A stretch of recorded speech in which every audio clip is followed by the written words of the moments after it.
കൊടുക്കുന്നു. ദാസനെ ദൈവം ധാരാളമായി അനുഗ്രഹിക്കുവാൻ വിടുവിപ്പാൻ സ്വർഗത്തിലുള്ള ദൈവം സഹായിക്കട്ടെ എന്ന് ആത്മാവിൽ ആഗ്രഹിക്കുകയും പ്രാർത്ഥിക്കുന്നു. നമ്മൾ വിളിച്ചതിൻ്റെ ദൈവിക ഉദ്ദേശം ക്രിസ്തുവിനോട് കൂടെ വസിക്കുവാൻ വേണ്ടിയാണ്. ഏറ്റവും പ്രധാനപ്പെട്ട ലക്ഷ്യം നമ്മെ ഈ ലോകത്തിൽ നിന്നും വീണ്ടെടുത്ത് ക്രിസ്തുവിൻ്റെ സ്നേഹത്തിലേക്ക് ആക്കുക, ക്രിസ്തുവിൻ്റെ കൃപയിലേക്ക് ആക്കുക എന്നുള്ളതാണ് ദൈവത്തിൻ്റെ ആത്മാവ് നമ്മെക്കുറിച്ചുള്ള ഏറ്റവും പരമപ്രധാനമാകുന്ന ലക്ഷ്യം. നമ്മുടെ ആത്മാവിനെ രക്ഷിച്ച് നമ്മുടെ ആളുടെ ഈ ലോക ജീവിതത്തിൽ നിന്നും ക്രിസ്തുവിൻ്റെ ആ അനുഭവത്തിലേക്ക്, ആ മഹത്വത്തിലേക്ക് നമ്മൾ പ്രവേശിക്കുക. അതാണ് നമ്മുടെ ലക്ഷ്യം. നമ്മൾ ഈ ലോകത്തിലെ ആളുടെ എന്തെങ്കിലും കൊണ്ട് നമ്മൾ തൃപ്തിപ്പെട്ട് എന്തെങ്കിലും പോകല്ലേ.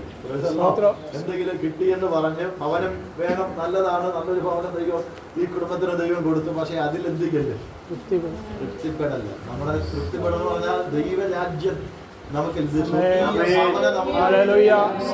ഞാൻ നിങ്ങൾക്ക് ഭവനം ഒരുക്കാൻ എന്ത് ചെയ്യുന്നു? സ്വർഗീയ ഭവനം ദൈവം നമുക്ക് ഒരുക്കിയിരിക്കുകയാണ്. ആ സ്വർഗീയ ഭവനത്തിൽ എത്തുന്നത് വരെ നമുക്ക് എന്ത് ചെയ്യാൻ പാടില്ല? വിശ്രമം ഇല്ല. വിശ്രമമില്ലാതെ സ്വർഗീയ ഭവനത്തിൽ പ്രവേശിക്കുന്നത് വരെ കർത്താവിന്റെ മുഖത്തേക്ക് നോക്കി ശക്തിയോടെ ഓടുവാൻ ദൈവത്തിന്റെ ആത്മാവ് നമുക്ക് കൃപ നൽകണം. ഈ ലോകത്തിൽ പലതും നമ്മുടെ മുമ്പിൽ വന്ന് എന്ത് ചെയ്യും? മാടി വിളിക്കും. ഇങ്ങോട്ട് പോലെ ഞാൻ അതെല്ലാം എന്ത് ചെയ്യാം? തരാം. ഇല്ലേ? ഇങ്ങോട്ട് പോലെ സുഖ സൗകര്യങ്ങളൊക്കെ ഞാൻ എന്ത് ചെയ്യാം? തരാം. ഇങ്ങോട്ട് പോലെ പൊന്നും വെള്ളിയൊക്കെ എന്തുണ്ട്? തരാം. ഇങ്ങോട്ട് പോലെ വീട് തരാം, അത് തരാം, ഇത് തരാം, എല്ലാം എന്ത് ചെയ്യാം? പക്ഷേ നമ്മൾ തിരിച്ചറിഞ്ഞോണം, അല്ല, നമ്മുടെ ലക്ഷ്യം ഇവിടുത്തെ ഒന്നുമല്ല, ഈ ലോകത്തിൽ ഒന്നുമല്ല. ഹല്ലേലൂയ. നമ്മുടെ ലക്ഷ്യം വരുവാനുള്ള ലോകമാണ്. അതാണ് നമ്മുടെ ലക്ഷ്യം. ആ ലക്ഷ്യത്തിലേക്ക് നമ്മൾ അധികം ശക്തിയോടെ ഓടുവാനായിട്ടിടയായിത്തീരണം. ഒരു വാക്യം നിങ്ങളുടെ ചിന്തയ്ക്കായി വായിച്ചതിന്റെ കാര്യം കൂടെ പ്രസ്താവിച്ച് പെട്ടെന്നിരിക്കാൻ വേണ്ടിയാണ് ദൈവാത്മാവിൽ ഞാൻ ആഗ്രഹിക്കുന്നത്. അതിനുവേണ്ടി രണ്ട് തെസ്സലോനിക്കർ ലേഖനം അതിന്റെ 2-ാം അധ്യായം 14-ാം വാക്യം പെട്ടെന്ന് വായിച്ചു. നമ്മുടെ കർത്താവായ യേശു ക്രിസ്തുവിന്റെ മഹത്വം പ്രാപിപ്പാനല്ലോ അവൻ ഞങ്ങളുടെ സുവിശേഷ ഘോഷണത്താൽ നിങ്ങളെ രക്ഷയ്ക്ക് വിളിച്ചത്. ദൈവം നമ്മെ രക്ഷയ്ക്ക് വിളിച്ചത് എന്തിനാ? ദൈവം നമ്മുടെ പാവം മോചിച്ചത് എന്തിനാ? ദൈവം നമ്മെ വീണ്ടെടുത്തത് എന്തിനാ? യേശുവിന്റെ കാൽവരി ക്രൂശിലൂടെ നമുക്ക് രക്ഷയും മഹത്വവും നൽകി തന്നതിന്റെ പ്രധാനപ്പെട്ട ലക്ഷ്യം നമ്മുടെ യേശു ക്രിസ്തുവിന്റെ മഹത്വം പ്രാപിക്കുവാനല്ലോ. അപ്പോസ്തലനായ പൗലോസ് തെസ്സലോനിക്കയോട് അധികം ശക്തിയോടെ വിളിച്ചു പറയുകയാണ്, സുവിശേഷ ഘോഷണത്താൽ നിങ്ങളെ ദൈവം വിളിച്ചു വേർതിരിച്ചത് ദൈവത്തിന്റെ ക്രിസ്തുവേശുവിന്റെ മഹത്വം പ്രാപിക്കാനാണ്. ഈ ലോകത്തിൽ നല്ലൊരു വീട് വെക്കാനല്ല, ഈ ലോകത്തിൽ നല്ലൊരു ജോലി ചെയ്യാനും അല്ല. അതൊക്കെ വേണം, അതൊക്കെ ചെയ്യുകയും വേണം. ഹല്ലേലൂയ, സ്തോത്രം. ഈ ലോകത്തിൽ നല്ല ആഡംബരമായിട്ട് ജീവിക്കാൻ വേണ്ടിയല്ല ദൈവം നമ്മെ വിളിച്ചത്. ദൈവം നമ്മെ വിളിച്ചതിന്റെ പരമപ്രധാനമായ ഉദ്ദേശവും ആളുടെ ക്രിസ്തുവേശുവിന്റെ മഹത്വം. ഹല്ലേലൂയ. ഈ ലോകത്തിൽ എന്തൊക്കെ നമുക്ക് നേടിയിട്ടോ, ഈ ലോകത്തിൽ എന്തൊക്കെ നമ്മൾ നേടിയാലോ, ക്രിസ്തുവേശുവിന്റെ മഹത്വം നമുക്ക് നേടുവാൻ കഴിയുന്നില്ലെങ്കിൽ നമ്മൾ സകലത്തിലും പരാജയപ്പെട്ടു പോകുവാനായി. അതുകൊണ്ട് ചിന്തിച്ച കർത്താവേ, നിന്റെ മഹത്വം എനിക്ക് എന്ത് ചെയ്യണം? ക്രിസ്തുവേശുവിന്റെ മഹത്വം പ്രാപിപ്പാനല്ലോ സുവിശേഷ ഘോഷണത്താൽ രക്ഷയ്ക്ക് വിളിച്ചത്. ഹല്ലേലൂയ. ഈ മർമ്മം ഒരു വലിയതാണ് കേട്ടോ. ഇന്ന് പകൽ പ്രിയമുള്ളവരെ, നമ്മുടെ ഹൃദയത്തിന്റെ ഉള്ളിൽ ഒരു വാഞ്ച നിറയട്ടെ, ഒരു ആഗ്രഹം നിറയട്ടെ. കർത്താവേ, നിന്റെ മഹത്വം എനിക്ക് വേണം. ഇതിനുവേണ്ടി എത്ര പേര് പ്രാർത്ഥിക്കാറുണ്ട്? കർത്താവേ, നിന്റെ മഹത്വം എനിക്ക് പ്രാപിക്കണമെന്ന് പ്രാർത്ഥിക്കുന്ന ആരെങ്കിലും ഉണ്ടോ? കർത്താവേ, നിന്റെ മഹത്വം എനിക്ക് വേണമെന്ന് പ്രാർത്ഥിക്കുന്ന എത്ര പേരുണ്ട്? ആളുടെ നമുക്കൊന്ന് പ്രാർത്ഥിച്ചു തുടങ്ങാം. കർത്താവേ, പല നന്മകളൊക്കെ അനുഭവിച്ചോ, പ്രശ്നമൊന്നുമില്ല, പക്ഷെ നിന്റെ മഹത്വം പ്രാപിപ്പാൻ എനിക്ക് കൃപ നൽകണമേ. പ്രാപിപ്പാൻ എനിക്ക് കൃപ നൽകണമേ. നിന്റെ കൃപ പ്രാപിപ്പാൻ എനിക്ക് കൃപ നൽകണമേ. ശക്തി നൽകണമേ. ഈ ലോകത്തിൽ എന്തൊക്കെ ഞാൻ നേടിയാലോ, നിന്റെ കൃപ പ്രാപിപ്പാൻ എനിക്ക് ശക്തി നൽകണമേ. Hallelujah, hallelujah. ദൈവദാസർ അപ്പോസ്തലന്മാരുടെയൊക്കെ ഹൃദയത്തിലെ വലിയ വാഞ്ചയും അതായിരുന്നു. ദൈവത്തിന്റെ മഹത്വം പ്രാപിപ്പാൻ, ഹല്ലേലൂയ, ദൈവത്തിന്റെ മഹത്വം പ്രാപിപ്പാനുള്ള വാഞ്ച അവിടെ ഹൃദയത്തിലുണ്ടായിരുന്നു. അതാണ് അപ്പോസ്തലന്മാർ ജനത്തിന് പകർന്നു കൊടുത്തത്. അല്ലേ? അതാ പകർന്നു കൊടുത്തത്. അവരത് പ്രാപിച്ചു, അവരത് കണ്ടു, അവരത് പ്രാപിക്കുകയും കാണുകയും ചെയ്തിട്ട് അത് സുവിശേഷത്താൽ അത് പകർന്നു കൊടുത്തു. എന്നിട്ട് അവരോട് പറഞ്ഞു, ഈ ലോകത്തിൽ എന്തൊക്കെ നേടിയാലോ ദൈവത്തിന് മഹത്വം ലഭിച്ചില്ലെങ്കിൽ പരാജയപ്പെട്ടു പോകുമെന്ന് പറഞ്ഞിട്ട് ഇതിനു വേണ്ടിയാണ് നിങ്ങളെ ക്രിസ്തുവിലേക്ക് വിളിച്ചിരിക്കുന്നത്. നമ്മുടെ ലക്ഷ്യം തെറ്റല്ലേ കേട്ടോ, നമ്മുടെ ലക്ഷ്യം മാറിപ്പോകരുത്. നമ്മുടെ ലക്ഷ്യം എന്തെങ്കിലും ഒരിക്കലും മാറിപ്പോകരുത്. നമ്മുടെ ലക്ഷ്യം എന്ന് പറഞ്ഞാൽ മഹത്വം സ്ഥാപിക്കുക എന്നുള്ളതാണ്. പ്രാപിക്കുക എന്നുള്ളത്. ഒരു പോലീസുകാരൻ കള്ളനെ പിടിക്കാൻ വേണ്ടി എന്ത് ചെയ്തു? ഇങ്ങനെ കള്ളൻ ഓടുക. കള്ളൻ ഇങ്ങനെ എന്ത് ചെയ്യാണ്? ഈ പോലീസുകാരൻ എന്തായിരുന്നു, ഈ ചെറുപ്പപ്രായത്തിൽ ദേവദാസൻ പറഞ്ഞതുപോലെ സ്പോർട്സിലേക്ക് പോയി ഭയങ്കര ഓട്ടക്കാരനാണ്. ഇവനെ ഓടിച്ചിട്ട് എന്ത് ചെയ്യുന്നില്ല, കള്ളനെ പിടിക്കുന്ന പോലീസ് എന്ത് ചെയ്യും? ഓടിച്ചിട്ടില്ല. ഇവൻ എന്ത് ചെയ്തു? നല്ല രീതിയിൽ പോലീസുകാരൻ എന്ത് ചെയ്തു? കയ്യൊക്കെ ഇങ്ങനെ മടക്കി ഇങ്ങനെ വെച്ചിട്ടു. എന്നേക്കായി വലിയ ഓട്ടക്കാരൻ. ഞാൻ അവിടെ എന്ത് ചെയ്യാണ്? സ്കൂളിൽ ഭയങ്കര ഓടി ജയിച്ചതാണ് എന്ന് പറയും. ഒറ്റ ഓട്ടം. എന്നിട്ട് ഓടി അവന്റെ മുമ്പിൽ എടുത്തിട്ട് പറയാം, ഞാൻ ഇന്നെ എന്ത് ചെയ്തു? ഇന്നെ ജയിച്ചതാണ്. ഞാൻ ഇന്നെ എന്ത് ചെയ്തു? ജയിച്ചു. ഇവ എന്തിനാ ഓടിയ പോലീസുകാരെ? കളനെ പിടിക്കാനാ ഓടിയത്. പക്ഷെ ഇവന്റെ ഓട്ടം കണ്ടപ്പം പോലീസുകാരൻ എന്ത് ചെയ്തു? ആവേശം കൂടി. ആവേശം കൂടി. ഇവിടെ മുമ്പിൽ കേട്ട് പറയാം, ഞാൻ ഇന്നെ എന്ത് ചെയ്തു? ഇതുപോലെ ആവല്ലേ നമ്മുടെ ക്രിസ്തീയ ജീവിതം. നമ്മുടെ ക്രിസ്തീയ ജീവിതം ഇതുപോലെ ആവല്ലേ? നമ്മൾ ഓടുന്നത് മഹത്വം പ്രാപിക്കാൻ. എന്തെങ്കിലും കണ്ടിട്ട് അതിന്റെ കൂടെ ഓടിയിട്ട് ഞാൻ ഇന്നേക്കായും വലിയവനായി, ഞാൻ ഇന്നേക്കായും പണക്കാരനായി, ഞാൻ നിന്നേക്കായി വലിയ വീട് വെച്ചു, ഞാൻ നിന്നേക്കായി വലിയ കാർ മേടിച്ചു, ഞാൻ നിന്നേക്കായി വലിയ ജോലിയാണ് ഞാൻ ചെയ്യുന്നത്. കണ്ടോ എന്റെ സൗകര്യങ്ങളൊക്കെ കണ്ടോ? അങ്ങനെ ആവല്ലെന്ന്. നമുക്കൊരു ലക്ഷ്യമുണ്ട്. അത് പ്രാപിക്കാൻ തക്കവണ്ണം ഓടുക.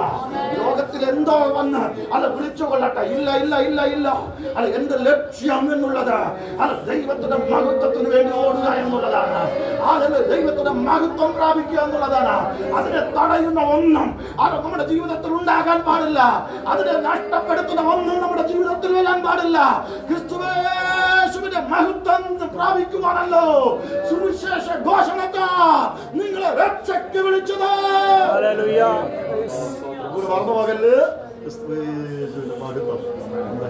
വെളിപ്പെടുവാനായി എങ്ങനെയാണ് അത് നമുക്ക് പ്രാപിക്കുവാനായിട്ട് ഇടയായി തീർന്നത്? ഹല്ലേലൂയ.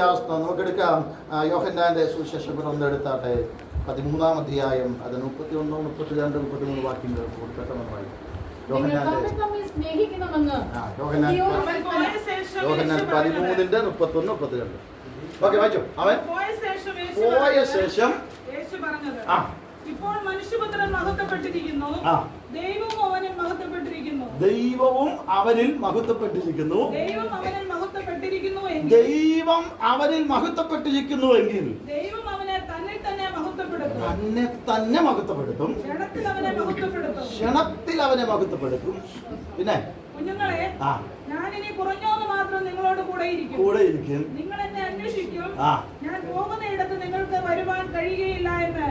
ശ്രദ്ധിക്കൂ, ഞാൻ നിങ്ങളെ മഹത്വപ്പെടുത്തുമെന്ന് അവിടെ എന്ത് ചെയ്യുന്നത്?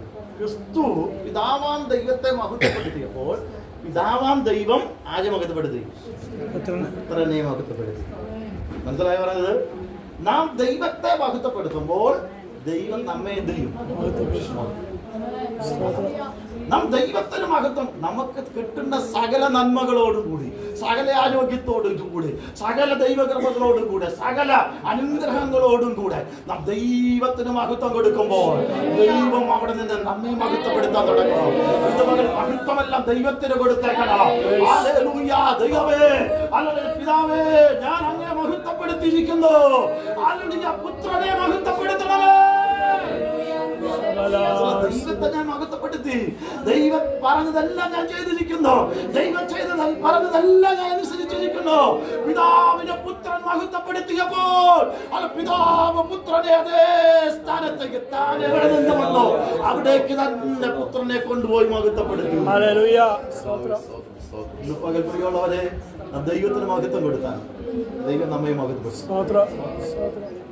മനസ്സിലായോ? പുകഴ്ചയെല്ലാം ദൈവത്തിന്, മാനെല്ലാം ദൈവത്തിന്, പുകഴ്ചയെല്ലാം ദൈവത്തിന്, ഒരു മനുഷ്യർക്കല്ല പുകഴ്ചയെല്ലാം ദൈവത്തിന്. സകല നന്മകളോടും കൂടെ, സകല അനുഗ്രഹത്തോടും കൂടെ നമുക്ക് ദൈവത്തെ മഹത്വപ്പെടുത്താൻ തുടങ്ങാം. നമുക്ക് ദൈവത്തെ ആരാധിക്കാൻ തുടങ്ങാം. ദൈവത്തിന് മഹത്വം കൊടുക്കാം. ദൈവത്തിന് നാം നമ്മെ തന്നെ മഹത്വപ്പെടുത്തുമ്പോൾ ഹല്ലേലൂയ, ദൈവം നമ്മെ ഉയർത്തുവാൻ തുടങ്ങാം. ദൈവം നമ്മെ മഹത്വപ്പെടുത്തുവാൻ തുടങ്ങാം. ദൈവം നമ്മെ അനുഗ്രഹിക്കുവാൻ തുടങ്ങാം. ഇന്ന് പകൽ ഈ ലോകത്തിന്റെ മോഹങ്ങളെയൊക്കെ വിട്ടുകളഞ്ഞിട്ട് ദൈവത്തിന്റെ മഹത്വം എനിക്ക് വേണമെന്ന് പറഞ്ഞുകൊണ്ട് ദൈവത്തോടടുത്ത് മറ്റൊരു വാക്യം കൂടെ ഞാൻ നിങ്ങളുടെ ചിന്തയ്ക്ക് വേണ്ടി വായിക്കട്ടെ. ഫിലിപ്പി ലേഖനമാണ്, അതിന് 3-ാം അധ്യായം 23-ാം വാക്യം. 3-ാം അധ്യായം 23-ാം വാക്യത്തിലേക്ക് പെട്ടെന്ന് വരാം. 3-ാം അധ്യായം 23-ാം വാക്യം. 3:21, സോറി 21-ാം വാക്യം. അവൻ സകലവും തനിക്ക് കീഴ്പ്പെടുത്തുവാൻ കഴിയുന്ന തന്റെ വ്യാപാര ശക്തി കൊണ്ട് നമ്മുടെ താഴ്ചയുള്ള ശരീരത്തെ മഹത്വമുള്ള ശരീരത്തോട് ഇതാണ് പിതാവ് പുത്രന്റെ മഹത്വം. ഇതാണ് പ്രിയമുള്ളവരെ, നമ്മുടെ താഴ്ചയുള്ള ശരീരം ഒരിക്കലും എന്ത് ചെയ്യത്തില്ല, ദൈവത്തിന്റെ മഹത്വം പ്രാപിക്കാൻ കഴിയില്ല. പക്ഷേ ഈ താഴ്ചയുള്ള ശരീരത്തിന്റെ ദൈവത്തിന്റെ തേജസ് ഇറങ്ങി വന്നിട്ട് ഇതിനൊരു രൂപാന്തരമുണ്ട്, ഇതിനൊരു മാറ്റം സംഭവിക്കുകയോ ദൈവത്തിന്റെ മഹത്വമുള്ള ശരീരം പ്രാപിക്കത്തക്കവണ്ണം നമ്മളെ രൂപാന്തരപ്പെടുത്തുന്ന ശക്തിയുണ്ട്. ഹല്ലേലൂയ. ഇന്ന് പകൽ വിശ്വസിക്കുക, കർത്താവേ, ഞങ്ങളുടെ ഈ താഴ്ചയുള്ള ശരീരം ദൈവത്തിന്റെ മഹത്വമുള്ള ശരീരം പ്രാപിക്കേണ്ടതിന് ദൈവത്തിന്റെ ഒരു രൂപാന്തരം നമ്മുടെ സംഭവിക്കുന്നത്. ജഡരക്തങ്ങൾക്ക് ഒരിക്കലും ദൈവരാജ്യം അവകാശമാക്കുവാൻ കഴിയുകയില്ല. എന്നാൽ ഈ താഴ്ചയുള്ള ജഡരക്തങ്ങളുള്ള ഈ ശരീരത്തെ രൂപാന്തരപ്പെടുത്തുന്ന ഒരു സ്വർഗമുണ്ട്. യേശു ക്രിസ്തു രൂപാന്തരപ്പെട്ടതുപോലെ, യേശു ക്രിസ്തു 3-ാം നാൾ ഉയർത്തെഴുന്നേറ്റതുപോലെ, ആദ്യഫലമായി ക്രിസ്തുവാണ് രൂപാന്തരപ്പെട്ടത്. ആദ്യഫലമായി ക്രിസ്തുവാണ് ഉയർത്തെഴുന്നേറ്റ് പിതാവിന്റെ അടുക്കലേക്ക് കയറിപ്പോയത്. അതുപോലെ നമുക്കൊരു രൂപാന്തരമുണ്ട്. ദൈവത്തിന്റെ മഹത്വമുള്ള ശരീരത്തോട് അനുരൂപമായി രൂപാന്തരപ്പെടുന്നത്. Hallelujah, hallelujah. ദൈവത്തിന്റെ ഉയർത്തെഴുന്നേൽപ്പിന്റെ ശരീരം മഹത്വമുള്ള ശരീരം, സ്വർഗീയ ശരീരമാണ്. നമ്മുടെ താഴ്ചയുള്ള ശരീരമാണ്. ഇവിടെ നശ്വരമായി പോകണ്ട അനിശ്വരമാകണ ആത്മാവ് നമ്മുടെ മേൽ വരുമ്പോൾ, ദൈവശക്തി നമ്മുടെ മേൽ വരുമ്പോൾ ദൈവത്തിന്റെ മഹത്വമുള്ള ശരീരത്തോട് നമുക്ക് അനുരൂപമായി രൂപാന്തരപ്പെടുവാൻ കഴിയും. ഇതാണ് നമ്മുടെ പ്രത്യാശ എന്ന് പറയുന്നത്. ഇതാണ് നമ്മുടെ പ്രത്യാശ എന്ന് പറയുന്നത്. ഇതാണ് നമ്മുടെ പ്രത്യാശ. ഇന്ന് പകൽ വിശ്വസിക്കുക, കർത്താവേ, അങ്ങയുടെ മഹത്വം പ്രാപിക്കാൻ തക്കവണ്ണം എന്നെ ദൈവം ഒരുക്കിയെടുക്കണമേ, എന്നെ ദൈവം വിശുദ്ധീകരിക്കണമേ, എന്നെ ദൈവത്തിന്റെ മഹത്വമുള്ള ശരീരത്തോട് ഉയർത്തി കൊണ്ടുവരുവാൻ തക്കവണ്ണം അവിടുത്തെ കൃപ എന്റെ മേൽ വ്യാപരിക്കണമേ.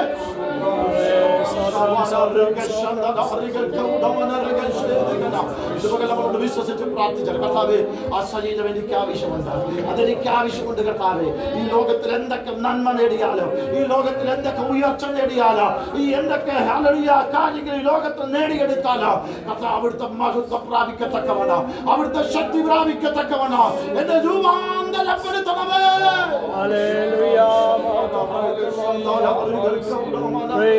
നമുക്ക് വിശ്വസിക്കാം, നമുക്ക് വിശ്വസിക്കാം. ഈ ലോകത്തിൽ നാം ഓടുമ്പോൾ, ഓട്ടക്കളത്തിൽ നാം ഓടുമ്പോൾ അതും ഇതും കണ്ട് നാം പകച്ചു നിൽക്കുവാൻ പാടില്ല. അതും ഇതും കണ്ട് നമ്മുടെ ഓട്ടം നിർത്തുവാൻ പാടില്ല. ഒരു വിരുദ്ധ ദൈവം നമുക്ക് വേണ്ടി വെച്ചിരിക്കുകയാണ്. ഒരു വിരുദ്ധ ദൈവം നമുക്ക് വേണ്ടി ഒരുക്കിയിരിക്കുകയാണ്. ഓട്ടക്കളത്തിൽ ഓടുന്നവർ അനേകരെന്തെങ്കിലോ വിരുദ്ധ പ്രാപിക്കുന്നവർ ഒരുവനേ ഉള്ളൂ. വിരുദ്ധ പ്രാപിക്കുവാൻ തക്കവണ്ണം, ഓടുവാൻ തക്കവണ്ണം ദൈവത്തിന്റെ കൃപ ഇന്ന് പകൽ നമ്മുടെ മേൽ വ്യാപരിക്കട്ടെ. ഹല്ലേലൂയ. കൃപ, കൃപ. നശിച്ചു പോകേണ്ട ആകാരത്തിനായിട്ടല്ല, നിത്യജീവൻ പ്രാപിക്കുന്ന ആകാരത്തിന് വേണ്ടി തന്നെ. ഹല്ലേലൂയ. അല്ല മറിയോട് ദൈവം പറഞ്ഞോ, മറിയേ അല്ല നീ വിശ്വസിച്ചാൽ ദൈവത്തിന്റെ മഹത്വം കാണും. വിശ്വാസത്തിന്റെ ശക്തിയാണ്. ഞാൻ വിശ്വസിക്കുന്നു. ഞാൻ വിശ്വസിക്കുന്നു. അല്ല ദൈവത്തിന്റെ മഹത്വം കാണുമെന്ന് ഞാൻ വിശ്വസിക്കുന്നു. ദൈവത്തിന്റെ മഹത്വത്തിലേക്ക് ഞാൻ എത്തുമെന്ന് ഞാൻ വിശ്വസിക്കുന്നു. ഞാൻ എന്നെ തന്നെ ദൈവകരങ്ങളിലേക്ക് സമർപ്പിക്കുന്നു. ഞാൻ നിർത്തുകയാണ്. ക്രിസ്തുവിന്റെ മഹത്വം പ്രാപിക്കാനല്ലോ ഞാൻ നിങ്ങളെ നമുക്ക് വിളിച്ചു പറയാം. കർത്താവേ, ഞങ്ങളുടെ ഈ താഴ്ചയുള്ള ശരീരമാണ്, രോഗമുള്ള ശരീരമാണ്, ബലഹീനതയുള്ള ശരീരമാണ്. നിങ്ങൾക്ക് പലപ്പോഴും പ്രവർത്തിക്കുവാൻ കഴിയുന്നില്ല. നിങ്ങൾക്ക് പലപ്പോഴും അങ്ങനെ മുമ്പോട്ട് പോകുവാൻ കഴിയാത്ത അവസ്ഥകളുണ്ട്. പക്ഷെ ഞങ്ങളെ രൂപാന്തരപ്പെടുത്തുന്നൊരു സ്വർഗ്ഗം, ഞങ്ങളെ നിത്യതയിലേക്ക് കൊണ്ടുവരുന്നൊരു സ്വർഗ്ഗമുണ്ട്. നോടിയടിയിൽ ഞങ്ങളെ രൂപാന്തരം പ്രാപിച്ച് ഞങ്ങൾ കർത്താവിനോടുകൂടെ ചേർക്കപ്പെടുമെന്ന് ഞങ്ങൾ ആത്മാവിൽ വിശ്വസിക്കുന്ന കർത്താവേ, ദൈവത്തിന്റെ മഹത്വം കാണുവാൻ ദൈവം ഞങ്ങളുടെ കണ്ണുകളെ പ്രകാശിപ്പിക്കും. എല്ലാ കണ്ണുകളും അടച്ച ദൈവത്തോട് ദൈവ സാന്നിധ്യം നമ്മുടെ മേൽ ദൈവശക്തി നമ്മുടെ മേൽ വരേണ്ടത്. നമ്മുടെ ഓട്ടം നിന്നു പോകുന്ന പല കാഴ്ചകളും ഈ ലോകത്തിൽ കണ്ടേക്കാം. നമ്മുടെ ഓട്ടം നിന്നു പോകുന്ന പല കാഴ്ചകളും ഇല്ല. നമ്മുടെ ലക്ഷ്യം തെറ്റി നമ്മൾ ഓടരുത്. നമ്മുടെ വളരെ ട്രാക്ക് തെറ്റി നമ്മൾ ഓടരുത്. എത്ര വലിയ ഓട്ടക്കാരനാണെങ്കിലും അവന് കൊടുത്തിരിക്കുന്ന ട്രാക്ക് ഒന്ന് തെറ്റി ഓടിയാൽ അവൻ മുമ്പിൽ ചെന്നാലും അവൻ വിജയിക്കില്ല. കാരണം അവൻ ട്രാക്ക് തെറ്റി. ട്രാക്ക് തെറ്റി. ഇന്ന് പകൽ വിശ്വാസത്തോടെ ട്രാക്ക് തെറ്റാണ്, പാപത്തിൽ വീഴാതെ, തിന്മയിൽ വീഴാതെ നമുക്ക് ഓടാം. ക്രിസ്തുവിന്റെ മുഖത്തേക്ക് നോക്കി ഓടി അല്ല വിജയിക്കുവാൻ തക്കവണ്ണം, ആ മഹത്വം പ്രാപിക്കാൻ തക്കവണ്ണം ദൈവത്തിന്റെ ആത്മാവ് നമുക്ക് കൃപ നൽകട്ടെ. കഥകളെ അടച്ച് നമുക്ക് ദൈവത്തോട് പ്രാർത്ഥിക്കാം. എല്ലാ കഥകളും അടച്ചാണ് ദൈവത്തിന്റെ തേജസ് നമ്മുടെ മേൽ വെളിപ്പെടുവാൻ. Hallelujah, hallelujah, hallelujah. ദൈവശക്തി നമ്മുടെ മേൽ വെളിപ്പെടുവാൻ ദൈവത്തിന്റെ വചനത്തെ നമുക്ക് ഏൽപ്പിച്ചു കൊടുക്കാം. വചനം ഞങ്ങൾക്ക് ജീവൻ ചൈതന്യമായി നിങ്ങളുടെ രക്ഷയ്ക്ക് കാരണമായി തീരുവാൻ സ്വർഗത്തിലെ ദൈവം കൃപ ചെയ്യുമാറാകണമേ കർത്താവേ.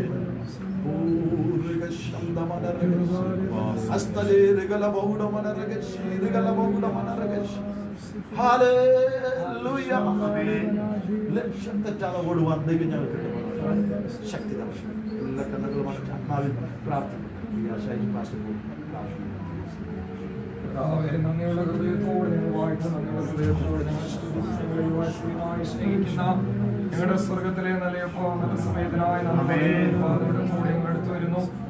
ഇന്ന് പകൽക്കാലം കർത്താവെ പ്രിയ ഭവനത്തോ പ്രിയച്ചാനോട് പ്രിയാന്റിയോട് പ്രിയപ്പെട്ടവരോട് നമ്മളോട് ഒരുമിച്ച് ഇവിടെ ആയിരിക്കും ദിവസം ഒരുമിച്ച് ഇന്ന് ഈ ഭവനത്തിനകത്ത് ഒരുമിച്ച് വരുവാനും പ്രാർത്ഥിക്കുവാനും ഒക്കെ നിങ്ങൾ സഹായിച്ചതിനായി ഞങ്ങളോട് ഇടപെട്ടതിനായി ഞങ്ങൾ സംസാരിച്ചതിനായി നന്ദി പറഞ്ഞ സഹാക്ക ദൈവിക കർത്താവേ, അങ്ങ് പറഞ്ഞ അനുസരിച്ച് ഗ്രാറിൽ പാർത്തതിന്റെ ജീവിതത്തിൽ ഒരു അനുഗ്രഹമായി തീർന്നത് പോലെ അങ്ങ് ഞങ്ങളെ കുറിച്ച് ആഗ്രഹിക്കുന്ന ഇടങ്ങളിൽ അങ്ങ് ഞങ്ങളെ കുറിച്ച് ആഗ്രഹിക്കുന്നത് പോലെ ആയിത്തീരുവാൻ കർത്താവേ, ദൈവ സാന്നിധ്യത്തോട് ചേർന്ന് നിൽക്കുവാൻ, ആ സാന്നിധ്യം പറയുന്ന അനുസരിച്ച് ജീവിപ്പാൻ, ആ ദൈവിക കൽപ്പനകളെ അങ്ങ് പറയുന്നതനുസരിച്ച് ഞങ്ങളുടെ ജീവിതത്തിൽ ഒരുക്കി വെച്ചിരിക്കുന്ന ആത്മീക ഭൗതിക നന്മകളെ പ്രാപിച്ചെടുപ്പാൻ ഞങ്ങൾക്ക് വേണ്ടി ഒരുക്കിയ സ്വർഗീയ രാജ്യത്തിൽ എത്തിച്ചേരുവാൻ ദൈവം ഞങ്ങളെ സഹായിക്കണമെന്ന് പകൽക്കാലം ഞങ്ങളുടെ ജീവിതത്തിൽ ഏതെങ്കിലും വിധത്തിൽ അങ്ങയുടെ ഹിതപ്രകാരം പോകുവാൻ, അങ്ങയുടെ സാന്നിധ്യത്തിന് അനുഭവിക്കാൻ കഴിയാതെ ഏതെങ്കിലും തലങ്ങളിൽ ഞങ്ങൾ ആയിരിക്കുന്നതിനകത്തൊക്കെ ഞങ്ങൾ വിടുവിച്ച് ആഗ്രഹിക്കുന്ന അനുഭവങ്ങളിലേക്ക് ഞങ്ങളെ കൊണ്ടുവരേണ്ടതാണ് ഞങ്ങൾ പ്രാർത്ഥന ഉപയോഗിച്ചനായി സ്തോത്ര. ഇടവർഷത്തിലൂടെ ഞങ്ങളെ കേൾപ്പിച്ച ദൈവിക ദൂതനായി സ്തോത്ര. അങ്ങയുടെ മഹത്വം പ്രാപിപ്പാൻ ഞങ്ങളെ വിളിച്ചിരിക്കുന്നതായി സ്തോത്രം. അത് പ്രാപിക്കുവാൻ ദൈവം സഹായിക്കണം. മണ്ണെ പ്രതിമാണിക്യം വെടിയുവാൻ ദൈവം അനുവദിക്കരുതെന്ന് പ്രാർത്ഥിക്കുന്ന ലോകത്തിൽ എന്തെല്ലാം ഞങ്ങളുടെ ജീവിതത്തിനകത്തുണ്ടെങ്കിലും കർത്താവേ, അങ്ങ് ആഗ്രഹിക്കുന്ന പോലെ ഞങ്ങൾ വളർത്തപ്പെട്ടില്ല. അങ്ങ് ആഗ്രഹിക്കുന്ന പോലെ ഞങ്ങൾ ആയില്ലെങ്കിൽ ഞങ്ങൾക്ക് വേണ്ടി ഒരുക്കിയ രാജ്യത്ത് ഞങ്ങൾ പ്രവേശിപ്പാൻ കഴിയത്തില്ല കർത്താവേ. ജനങ്ങൾക്ക് സ്വർഗരാജ്യം അവകാശമാക്കാൻ കഴിയത്തില്ല കർത്താവേ. ഞങ്ങളുടെ താഴ്ചയുള്ള ശരീരത്തെ ഞങ്ങളുടെ മഹത്വമുള്ള ശരീരത്തോട് അനുഭവങ്ങൾ ഞങ്ങളുടെ ജീവിതത്തിൽ വെളിപ്പെടുന്നതായി പ്രാർത്ഥിക്കുന്ന കർത്താവേ.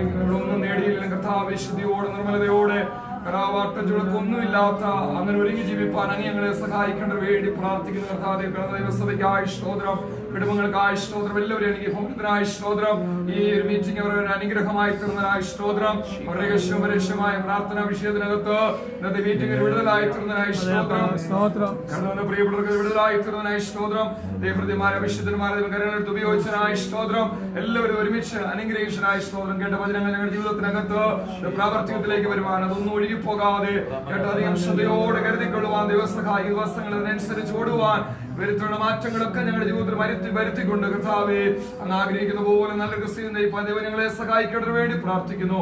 കടന്നു മറ്റേ അഭിഷിക്ത ദൈവദാസന്മാർക്കായി സ്തോത്രം, ദൈവജനത്തിനായി സ്തോത്രം, ദൈവദാസന്മാർക്കായി സ്തോത്രം, എല്ലാവരും ഞങ്ങൾ ഒരുമിച്ച് അനുഗ്രഹിച്ച് പ്രാർത്ഥിക്കുന്നു. കടന്നു സമയം വലിയ സമയം വരെയും അങ്ങയുടെ സാന്നിധ്യത്തിന് മറവി ഞങ്ങൾ മറച്ചനായി സ്തോത്രം. ആദ്യം ഞങ്ങളുടെ പ്രാർത്ഥനകളെ അനേക വിഷയങ്ങൾ പ്രാർത്ഥിച്ച വിഷയങ്ങളും എല്ലാം അങ്ങ് മറുപടികളെ അയച്ചനായി സ്തോത്രം. പിന്നെ കർത്താവേ, ഞങ്ങളെ അങ്ങയുടെ സനയില് കുറ്റമില്ലാത്തവരായി നിഷ്കളങ്കതയോട് കളങ്കമില്ലാത്തവരായി ഞങ്ങളെ ദിവസം നിർത്തേണ്ടതിന് വേണ്ടി പ്രാർത്ഥിക്കുന്നു. അവരുടെ സമ്പൂർണ്ണമായി സമർപ്പിക്കുന്നു. കാലാവസ്ഥയ്ക്ക് അനുകൂലമാക്കി തീർന്നനായി സ്തോത്രം, മീറ്റിംഗ് തീർന്നോളാൻ ബ്ലെസ്സിംഗ് ആക്കി അനുഗ്രഹമാക്കി അങ്ങ് തീർന്നനായി സ്തോത്രം. ആദ്യോടെ ഞങ്ങളുടെ സാന്നിധ്യം കൂടുതലായി സ്തോത്രം. അതിന് ഞങ്ങളുടെ വലിയ സാന്നിധ്യത്തിനായി നന്ദി പറഞ്ഞു വീണ്ടും ദിവസങ്ങളെ സമ്പൂർണ്ണമായി ഞങ്ങളെ സമർപ്പിക്കുന്നു. അത്ഭുതങ്ങളെ കൊണ്ട് നിറയ്ക്കണം, നമ്മുടെ പഠിക്കാത്തവരെല്ലാം കൂടെ ഇരിക്കണം. അത്ഭുതങ്ങളെ കൊണ്ട് നിറയ്ക്കണം, പ്രാർത്ഥനകളെ അനുഗ്രഹനായ സ്തോത്രം. എല്ലാം ഞങ്ങൾക്കായി ജീവൻ കർത്താവിന്റെ അൻപുള്ള നാമത്തിൽ വേഷിക്കുന്ന പിതാവേ കേൾക്കണമേ. നമ്മുടെ പ്രാർത്ഥന കേട്ടതിനായി നമുക്ക് സ്തോത്രം ചെയ്യാം.